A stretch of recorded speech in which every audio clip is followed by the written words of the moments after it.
Las cosas no siempre nos salen como las hemos planificado.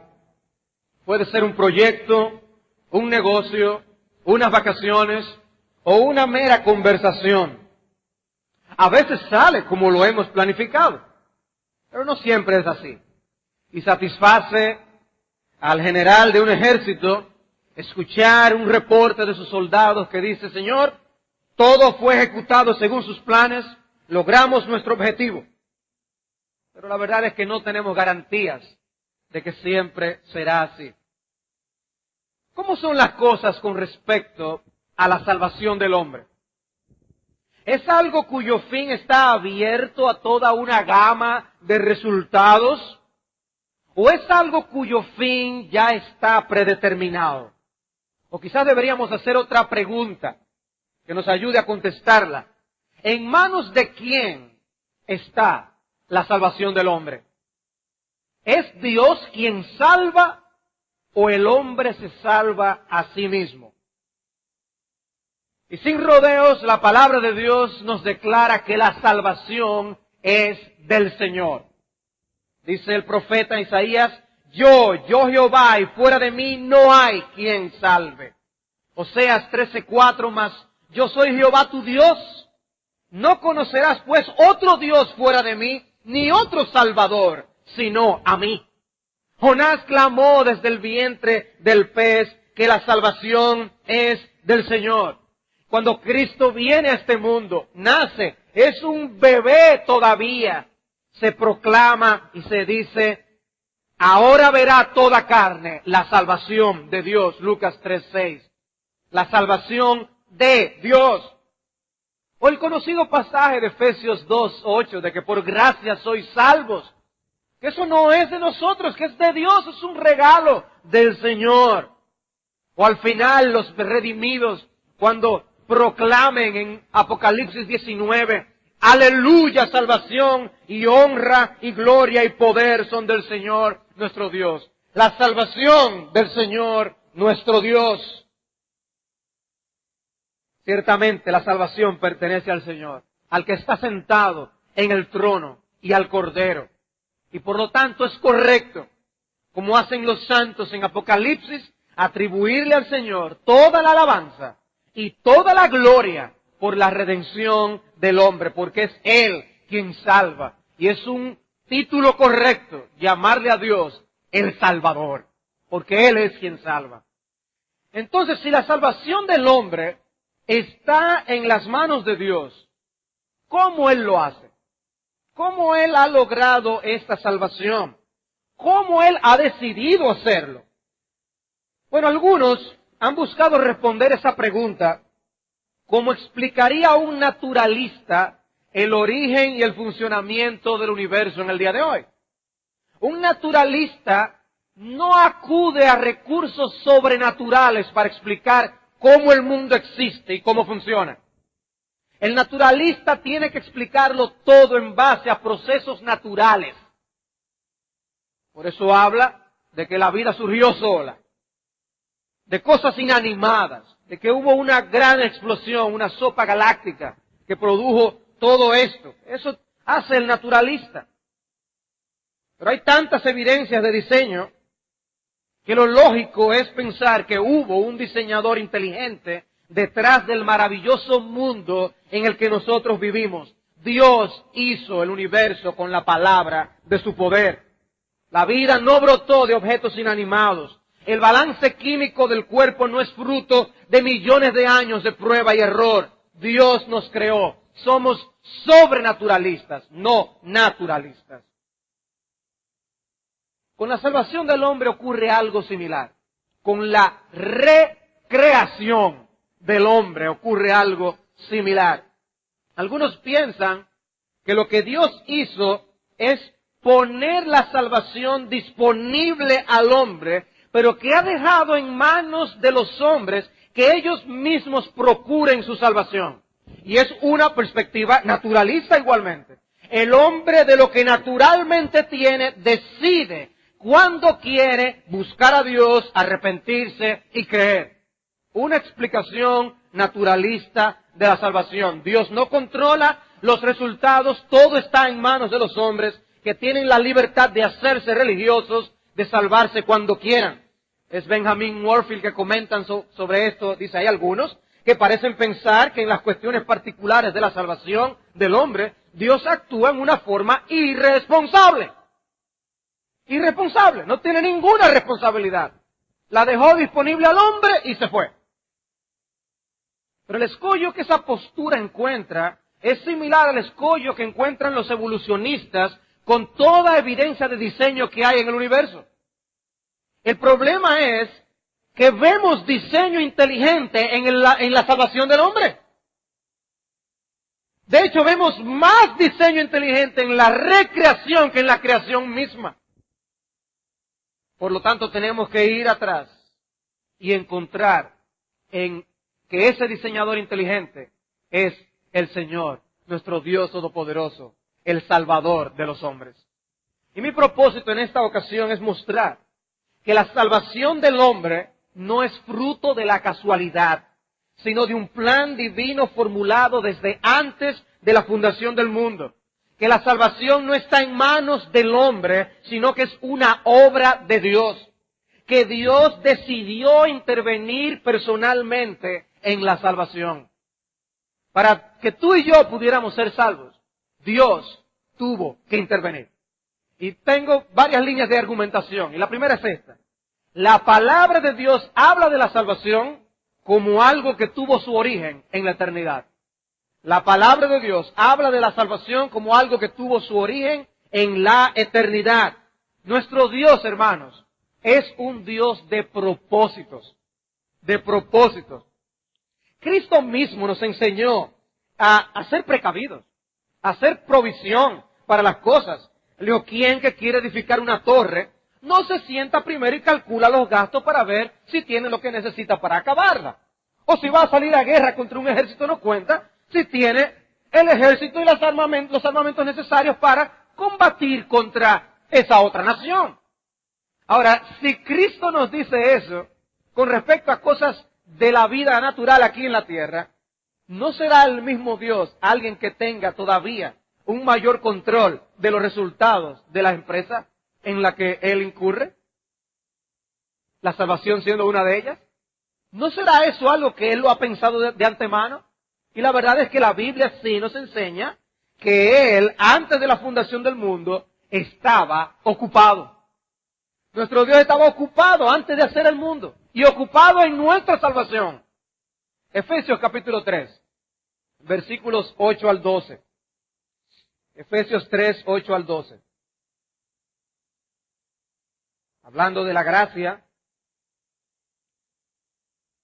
que Pablo recibió, él dice, a mí que soy menos que el más pequeño de todos los santos, me fue dada esta gracia de anunciar entre los gentiles el evangelio de las inescrutables riquezas de Cristo y de aclarar a todos cuál sea la dispensación del misterio escondido desde los siglos en Dios, que creó todas las cosas, para que la multiforme sabiduría de Dios sea ahora dada a conocer por medio de la iglesia a los principados y potestades en los lugares celestiales, conforme al propósito eterno que hizo en Cristo Jesús nuestro Señor, en quien tenemos seguridad y acceso con confianza por medio de la fe en Él.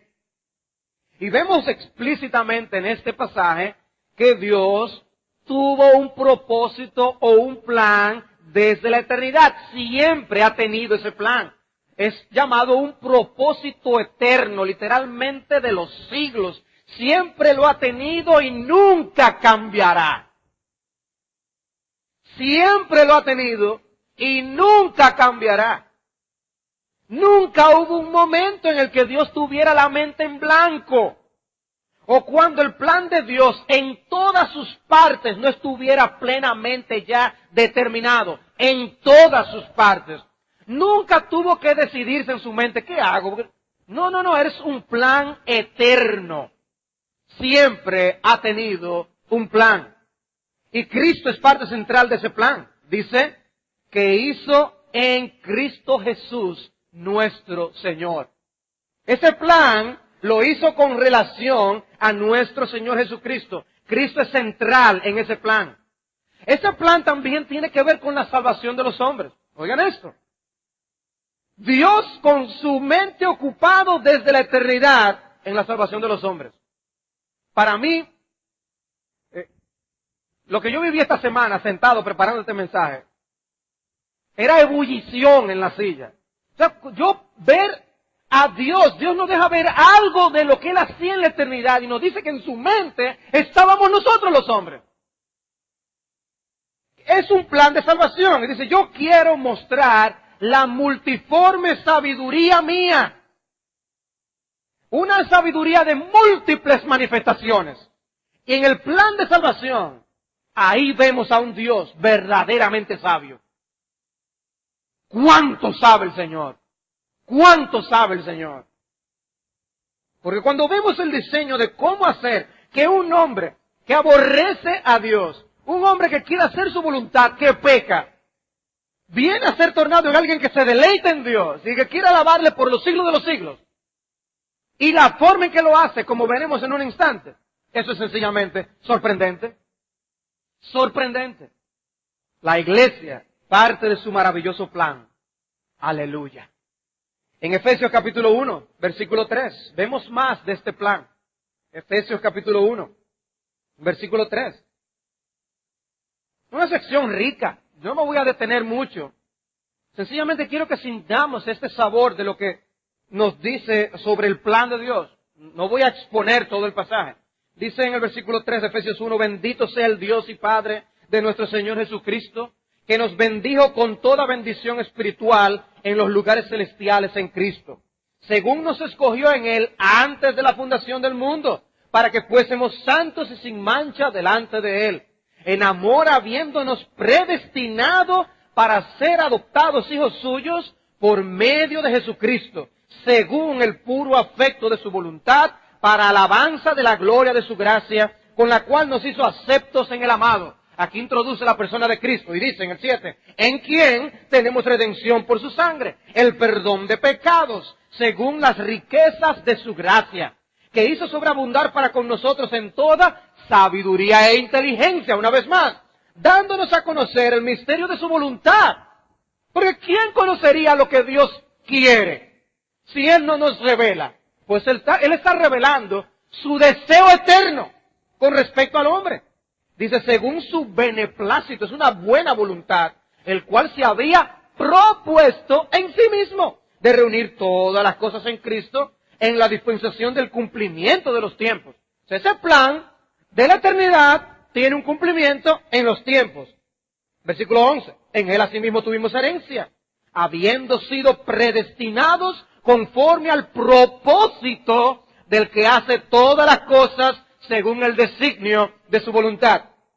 Tiene un propósito y hace todas las cosas según ese plan, según esa voluntad plasmada en ese proyecto, a fin de que seamos para alabanza de su gloria, nosotros los que primeramente esperábamos en Cristo. En Él también nosotros, habiendo oído la palabra de Dios en el tiempo, el evangelio de vuestra salvación, y habiendo creído en Él, fuisteis sellados con el Espíritu Santo de la promesa, que es las arras de nuestra herencia, hasta la redención de la posesión adquirida para la alabanza de su gloria. Varias verdades. Su elección ocurrió en la eternidad, antes de la fundación del mundo. Hay un propósito eterno. Segundo, el término predestinación habla de un destino trazado de antemano. Eso también habla de propósito y de plan. Es una predestinación hecha según su voluntad, su beneplácito. 3.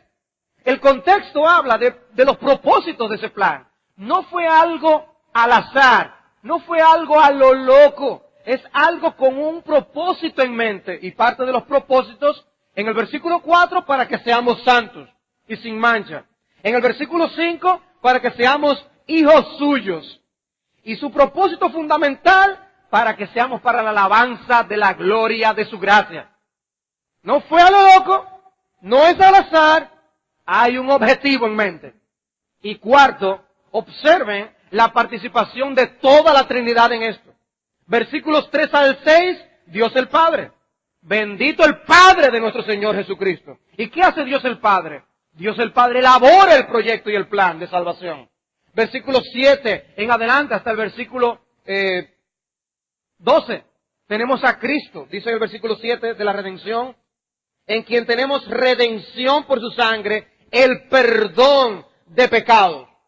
En Él tuvimos asimismo herencia. Él es el dueño de la herencia y nosotros coherederos con Él. Y luego el Espíritu Santo, versículo 14, dice que el Espíritu Santo, que es de la promesa, es las arras de nuestra herencia hasta la redención de la posesión adquirida. Padre, Hijo y Espíritu Santo actuando en conjunto porque es un plan. Porque es un plan. Otro texto, Romanos capítulo 8. El conocido texto de Romanos 8, 28.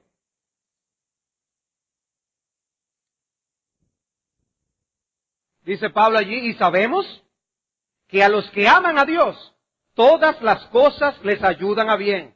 Esto es, a los que conforme a su propósito son llamados, porque a los que antes conoció, también los predestinó, para que fuesen hechos conformes a la imagen de su Hijo, para que Él sea el primogénito entre muchos hermanos.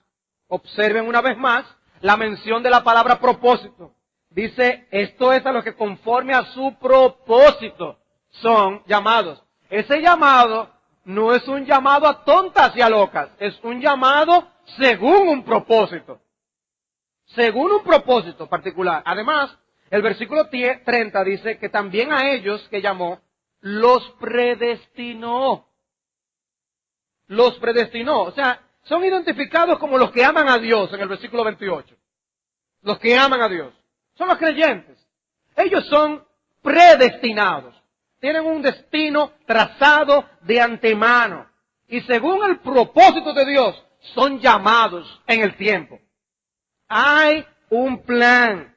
Y hermanos, recordemos que eso no fue Pablo hablando a un seminario, preparando a pastores, dando teología sistemática. Estaba escribiendo a una iglesia. Estaba consolando a los hermanos. Le estaba diciendo que las aflicciones del tiempo presente no son comparables con las cosas que nosotros tendremos en el reino venidero. Por lo tanto, estamos seguros, estamos tranquilos, porque Dios cumplirá su propósito. Eso es lo que está diciendo Pablo. El propósito de Dios nunca dejará de ser cumplido. De hecho, más adelante en el capítulo, él va a decir que nada nos podrá separar del amor de Dios que es en Cristo Jesús. ¿Y cómo él puede asegurar eso? Porque todo saldrá conforme al plan. Todo saldrá conforme al plan. Un plan indetenible. Y aún las cosas más negativas son utilizadas por Él para llevar a cabo sus propósitos. Por eso, todo obra para bien a los que aman a Dios. Otro texto no tiene que buscar es segunda a los Tesalonicenses 2:13. Pero nosotros debemos dar siempre gracias a vosotros respecto a vosotros, hermanos amados por el Señor, de que Dios os haya escogido desde el principio para salvación. Escogido desde el principio para salvación. Hay una selección de antemano en la eternidad con un propósito para salvación. Dios, que no te necesita ni a ti ni a mí, en la eternidad, ya Él tenía un plan, un diseño, y voy a escoger a este para salvarlo. En ese momento no había ningún peligro para el hombre. No existíamos. Pero ya Dios escogió salvar al hombre. ¿Cómo es todo esto? Aquí se meten los teólogos y tratan de elaborar cómo Dios pensó esto. Obviamente, se cae en el terreno de la especulación grandemente. Es un tema interesante, no es que no sea interesante, pero es muy especulativo. ¿Quién puede meterse en la mente del Todopoderoso? Si Él no nos revela las cosas, ¿cómo hemos de conocer y de saber la mente del Señor? Ahora, una cosa sí sabemos. En la eternidad, cuando ni tú ni yo existíamos, ni habíamos hecho ni bien ni mal, ya Dios había escogido a algunos para salvación. Para salvarlos. Cuando todavía no había ningún peligro. Dice 2 Timoteo 1:9, que Dios nos salvó y llamó con llamamiento santo, no conforme a nuestras obras, sino según el propósito suyo y la gracia que nos fue dada en Cristo Jesús antes de los tiempos de los siglos. Yo espero que tú veas, porque yo estaba en ebullición en mi asiento preparando este mensaje. Porque aquí se me está diciendo que ni tú ni yo contribuimos en absolutamente nada para que Dios eligiera llamarnos con llamamiento santo antes de los tiempos de los siglos. No fue conforme a nuestras obras. Él no vio, pero fulano va a ser bueno, déjame salvarlo. Ay, mira cuántas buenas cosas él va a hacer. Ay, va a ser una buena esposa. Vamos a escogerla. No. No habíamos hecho ni bien ni mal. Nada. Y él decidió. Pero lo grande es que dice que hay una gracia que nos fue dada en Cristo Jesús antes de los tiempos de los siglos. Ya la gracia de Dios estaba actuando antes que nosotros existiésemos, amando a los suyos. La gracia de salvación por la cual hoy estamos en Cristo fue dada en la eternidad, en Cristo Jesús, no en virtud de nada en nosotros, pero en virtud de Cristo Jesús nuestro Señor. Si hay una razón por la que podemos ser salvos, es por Jesucristo. Por Jesucristo. Un plan eterno que incluye la salvación de los hombres, que no depende en nada de lo que nosotros hagamos. Ahora, dentro de ese plan estaba la muerte de Jesucristo. La muerte de Jesucristo. Oigan qué interesante las palabras que dice Cristo en Lucas 22:22. A la verdad, el Hijo del Hombre va según lo que está determinado, pero hay de aquel hombre por quien es entregado. Un texto que presenta la soberanía de Dios y la responsabilidad humana al mismo tiempo. Hay del hombre, de aquel por quien el Hijo del Hombre es entregado. Hay de ese hombre. Hay de Judas, es lo que está diciendo Cristo. Hay, pero dice la verdad. El Hijo del Hombre va según lo que está determinado. Lo que ocurrió con Cristo al morir, al ser entregado, al hacerle todo lo que hicieron, es ir según lo que estaba determinado desde antes de la fundación del mundo.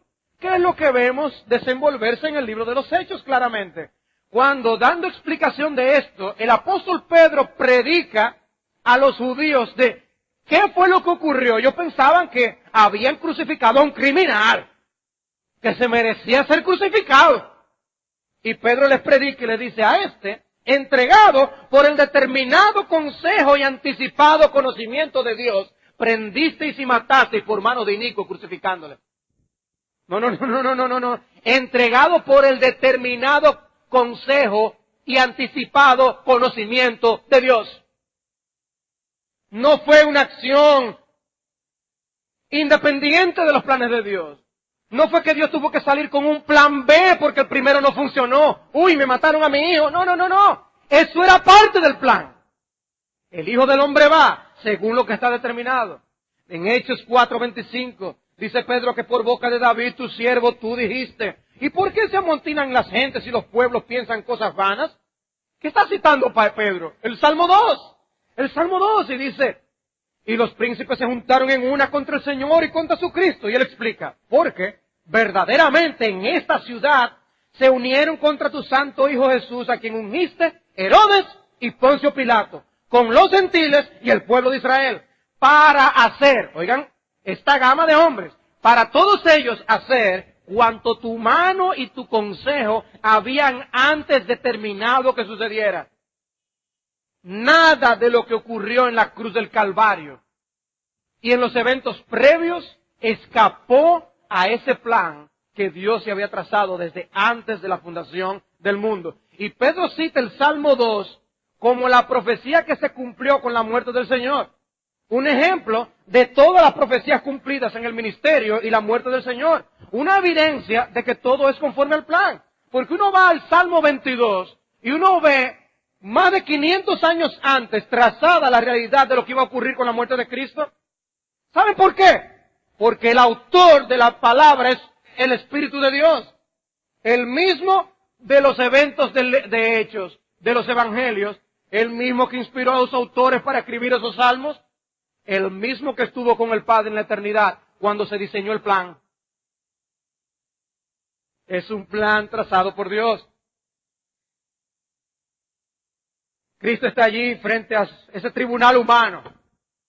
¿Y qué? ¿No te piensas defender? Dice, ¿acaso piensas que yo no puedo orar al Padre y tener una legión de ángeles defendiéndome a mí ahora mismo? 12 legiones de ángeles. Pero entonces pregunta, ¿y cómo entonces se cumplirían las escrituras de que es necesario que así se haga? Dice, yo pudiera pedir una legión de ángeles que me defienda, pero eso no es conforme al plan trazado desde antes de la fundación del mundo. Por lo tanto, no voy a pedir esa legión de ángeles. Todo conforme a un plan. Dice en Hechos 13, porque los habitantes de Jerusalén y sus gobernantes, no conociendo a Jesús, ni las palabras de los profetas que se leen todos los días de reposo, las cumplieron la palabra de Dios al condenarle. Y sin hallar en él causa digna de muerte, pidieron a Pilato que se le matase. Dice, ellos no conocían esa profecía. Y sin embargo hicieron exactamente lo que estaba descrito. ¿Por qué? Porque es todo conforme a un plan.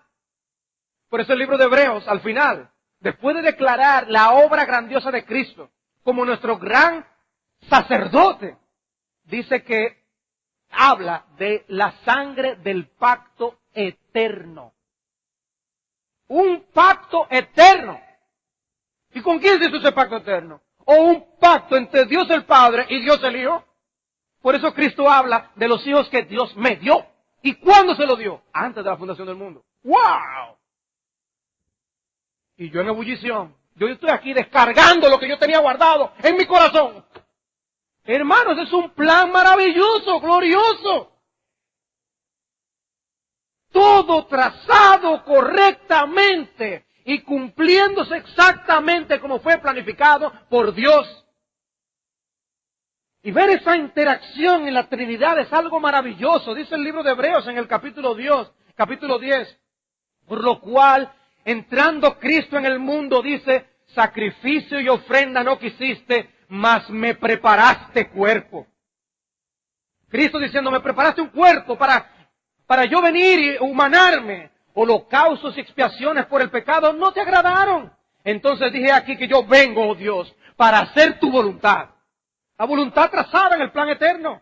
Dice, como en el rollo del libro está escrito de mí, diciendo primero, sacrificio y ofrenda y holocaustos y expiaciones por el pecado no quisiste, ni te agradaron las cosas que se ofrecen según la ley. He aquí que vengo, oh Dios, para hacer tu voluntad. Y dice, en esa ofrenda de Cristo somos santificados mediante la ofrenda del cuerpo de Jesucristo hecha una vez y para siempre. Ese sacrificio, planificado desde antes de la fundación del mundo. Por eso Pedro habla del Cordero de Dios que fue inmolado desde antes de la fundación del mundo. Porque fue conforme al plan de Dios. Entonces, hermanos, el plan de salvación no surgió como una medida de emergencia porque Adán pecó. ¿Y ahora qué hacemos? No.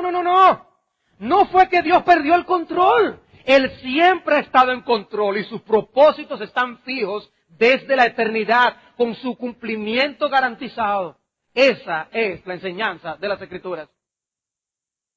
Pero una segunda línea de argumentación que quiero presentarles es que la palabra de Dios revela un orden de salvación que no es fruto del azar. La palabra de Dios revela un orden de salvación que no es fruto del azar. Y quisiera volver a Romanos capítulo 8 otra vez. Romanos capítulo 8, versículo 29. Lo que ocurre en el tiempo no es más que el cumplimiento del diseño divino trazado de antemano. Dice en el versículo 29, porque a los que antes conoció, también los predestinó para que fuesen hechos conformes a la imagen de su Hijo, para que Él sea el primogénito de entre muchos hermanos. Y a los que predestinó, a estos también llamó. Y a los que llamó, a estos también justificó. Y a los que justificó, a estos también glorificó. Observe, este texto no es exhaustivo de todo lo que Dios hace en la salvación del hombre. Menciona algunos elementos, Pero obviamente nosotros vemos algo calculado y repetible en la salvación de todos los escogidos. Todos los que son escogidos son predestinados. Todos son llamados. Todos son justificados. Y todos son glorificados. Todos nacen de nuevo. Todos se arrepienten. Todos tienen fe. Todos son adoptados. Hay cosas que ocurren en la salvación. Pero no ocurren al azar. Ay, mira, aquel fue adoptado primero, pero todavía no ha sido justificado. Hay que esperar. Wow, mira, aquel tiene fe, pero no le ha llegado el arrepentimiento. No, hay un orden. Hay una concepción en cómo esa salvación va a ser aplicada. Porque ¿qué es lo que hemos visto hasta ahora? Dios el Padre en la eternidad, no existíamos. Dios el Padre en la eternidad escoge. Dios el Hijo se encarna, compra nuestra redención en la cruz del Calvario. ¿Qué falta ahora? Que esa salvación venga a ser nuestra en el tiempo. Porque yo no estaba vivo en el 1315. Es ahora que yo necesito esa aplicación aplicada a mi alma. Y yo nací pecador.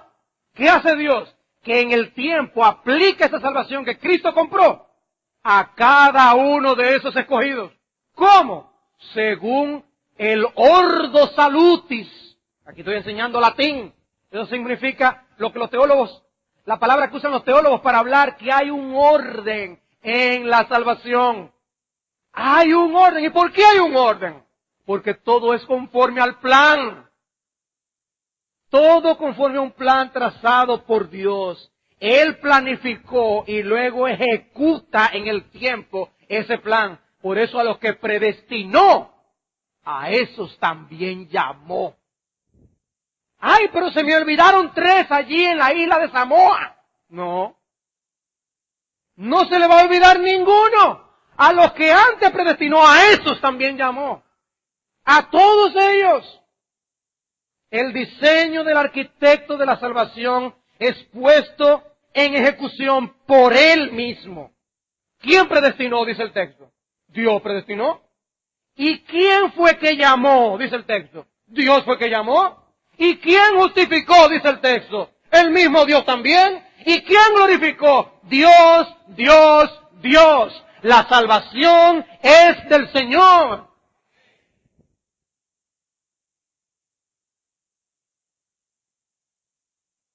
Hermanos, esto es lo que precisamente garantiza el resultado final. Esa victoria del Mesías está anunciada por los profetas y es celebrada en el libro de Apocalipsis porque nada lo impedirá.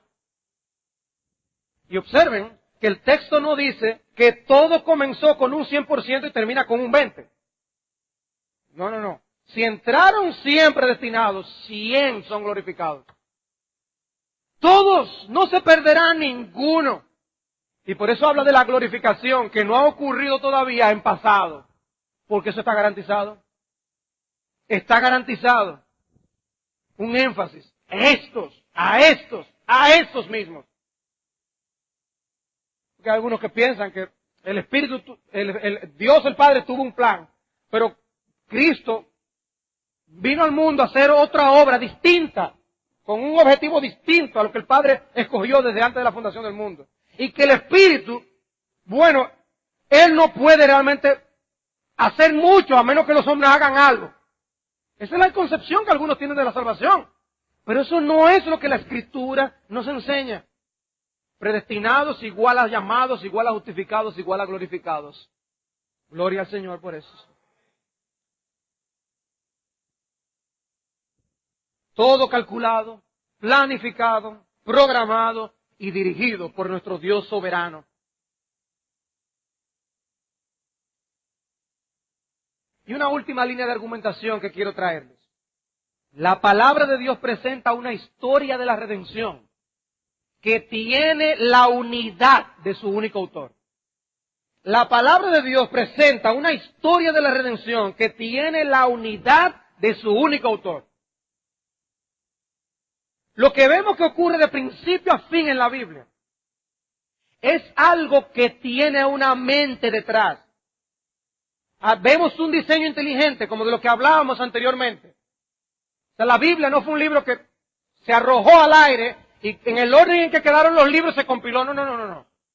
A pesar de tener tantos autores humanos distintos implicados en la elaboración de esta palabra, de ese libro sagrado, hay una unidad de principio a fin que se lleva a cabo. ¿Por qué? Porque el autor de ese libro es el mismo Dios que tiene ese plan trazado desde antes de la fundación del mundo.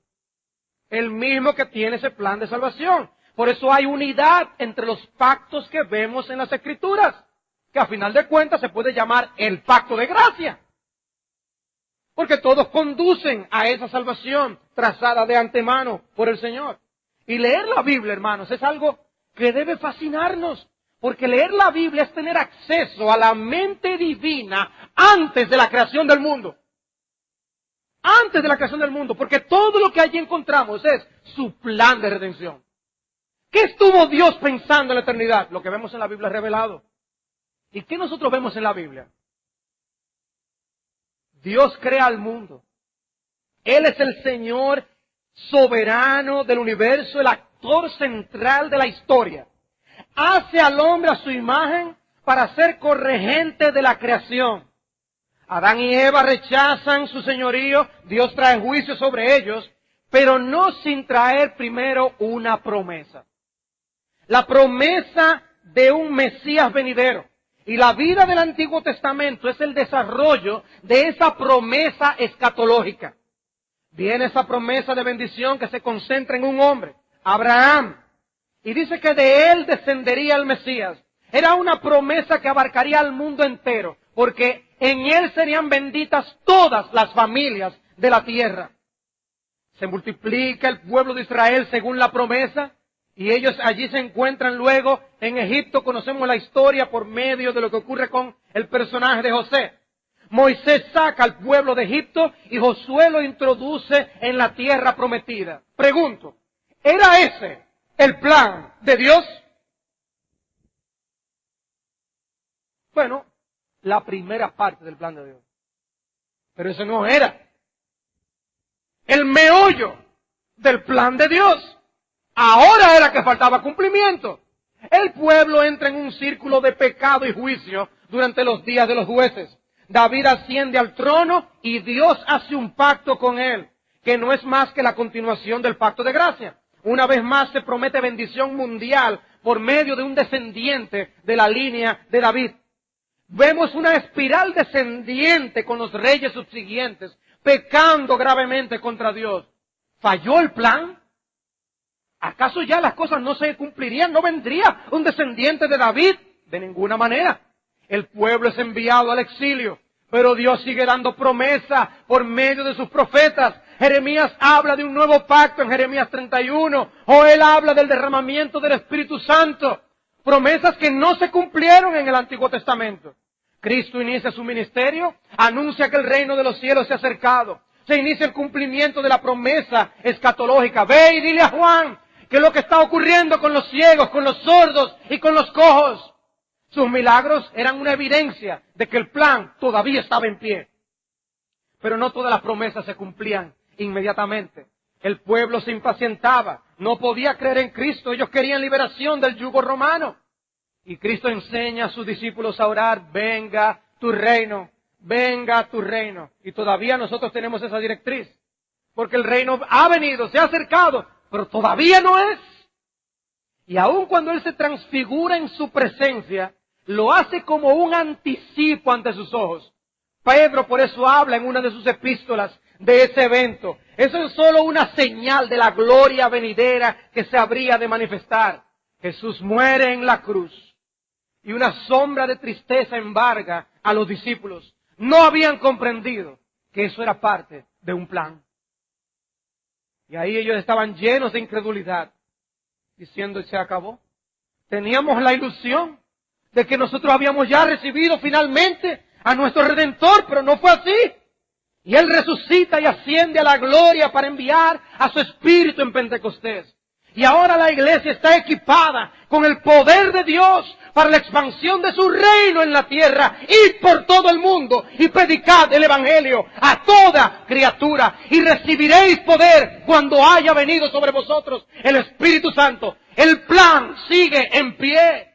Pero la llegada del Espíritu no significaba la conclusión de la historia de la salvación. El número de los escogidos se está completando con la predicación del Evangelio que tú y yo hacemos aquí y allá, y lo que los misioneros están haciendo, y lo que los pastores están haciendo, y lo que las iglesias están haciendo, y lo que los libros están diciéndole a las almas cuando las leen, es anunciando el glorioso Evangelio de nuestro Señor. Y cuando se complete el número de los escogidos, Jesús vendrá otra vez a implantar su reino eterno, cielos nuevos y tierra nueva, no sin antes juzgar a los hombres según sus obras.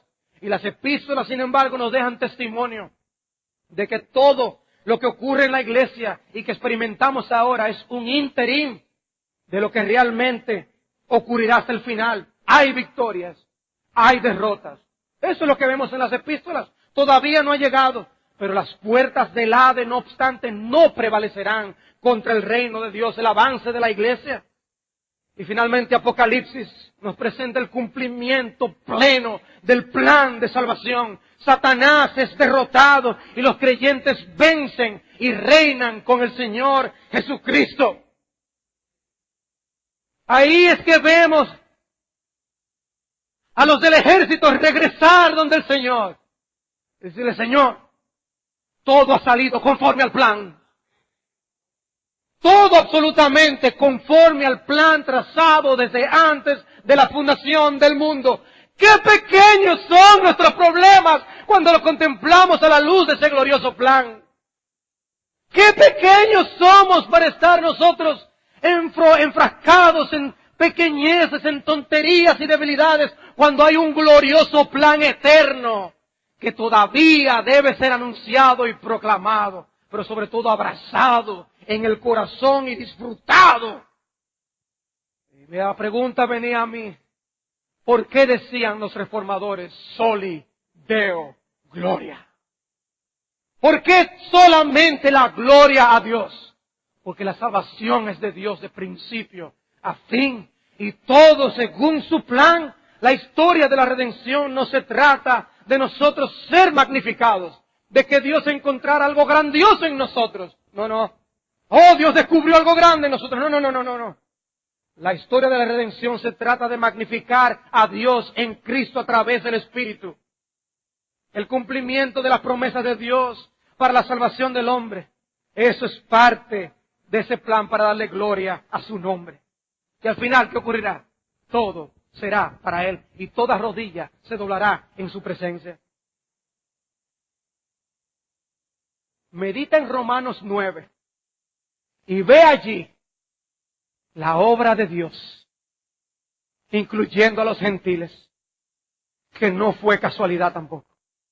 Es conforme al plan de Dios. No depende del que quiere ni del que corre, sino de Dios, que tiene misericordia. Y nos dice allí que hay vasos de ira para destrucción y vasos de honra para gloria. ¿Quiénes somos nosotros para no ser esos vasos de ira? Para recibir el descargo de toda la ira divina y ir al infierno por toda la eternidad. ¿Quiénes somos nosotros? Dice que hay otros vasos. Y no depende de nada de lo que tú y yo hayamos hecho. Donde lo que ha querido es derramar su bondad, su bendición y su gracia. Y dice que eso es para gloria. Para gloria. Lo mejor está todavía por venir. ¿Y cómo entonces los hombres llegan a saborear esta bendición? Tú pudieras concluir y decir, bueno, pastor, todo lo que yo he estado oyendo aquí hoy, ¿qué me dice a mí? Yo no debo hacer nada sino esperar que Dios haga lo que Él quiera hacer. Mas, sin embargo, allí mismo en Romanos 10 después Él empieza a explicar, no, esa no es la conclusión. Porque si confesares con tu boca que Jesús es el Señor y creyeres en tu corazón que Dios le levantó de los muertos, serás salvo, porque con el corazón se cree para justicia, pero con la boca se confiesa para salvación. Hay que invocarle. Y hay que predicar el Evangelio. ¿Cómo creerán si no hay quien les predique? Porque la fe viene por el oír. Y luego dice, citando las Escrituras, fui hallado por los que no me buscaban. Por los que no me buscaban. Y tú y yo sabemos que nosotros no buscamos a Dios, que Él nos buscó a nosotros. Y dice, yo fui hallada. Y Pablo entonces nos llama a contemplar algo. Mira, pues la bondad y la severidad de Dios. La severidad ciertamente para con los que cayeron, pero la bondad para contigo, si permaneces en esa bondad. Pues si no, de otra manera tú también serás cortado. Y ahora el cumplimiento de esos 30 años de aniversario, hermanos. ¿Qué vemos si no esa bondad de Dios derramada abundantemente sobre nosotros sin merecerlo? La conclusión de Pablo debe ser la nuestra. ¡Oh profundidad de las riquezas, de la sabiduría y de la ciencia de Dios! ¡Cuán insondables son sus juicios e inescrutables sus caminos! ¿Quién entendió la mente del Señor? ¿Quién fue su consejero? ¿Alguien le dio alguna sugerencia? ¿Quién fue que le dio a él primero acaso para que luego le fuese recompensado? No, no, no, porque de Él y por Él y para Él son todas las cosas. A Él sea la gloria por los siglos de los siglos. Amén. En buenas manos estamos, hermanos. Celebremos la victoria del libro de Apocalipsis hoy, porque es nuestra. Podemos celebrar esa victoria y vivir en consecuencia con esa bendita realidad. Esto es lo que tú y yo haremos en la eternidad. 2 versículos y concluyo. Dice Apocalipsis 7:10, y clamaban a gran voz diciendo, la salvación pertenece a nuestro Dios, que está sentado en el trono y al Cordero. Y todos los ángeles estaban en pie alrededor del trono y de los ancianos y de los 4 seres vivientes. Y se postraron sobre sus rostros delante del trono y adoraron a Dios diciendo, amén. La bendición y la gloria y la sabiduría y la acción de gracias y la honra y el poder y la fortaleza sean a nuestro Dios por los siglos de los siglos. No a nosotros, oh Jehová, no a nosotros, sino a tu nombre da gloria por tu misericordia y por tu verdad. Vamos a orar. ¿Con qué palabras podemos expresarte el regocijo de nuestro corazón ante tan gloriosa salvación?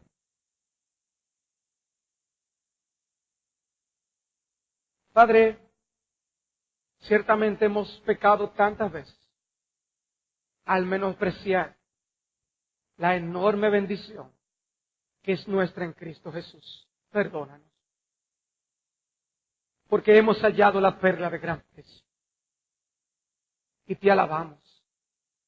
Te bendecimos. Ayúdanos, Señor, a vivir a la altura de nuestro llamamiento. Y te pedimos por los que no te conocen, que están aquí. Te rogamos por ellos. Hazlos a ellos también vencedores junto a tu Dios. Y que la victoria sea de todos nosotros. Salva, Señor. Salva ampliamente. Derrama bendición y vida eterna. Te lo suplicamos en el nombre de nuestro Señor Jesucristo. Amén.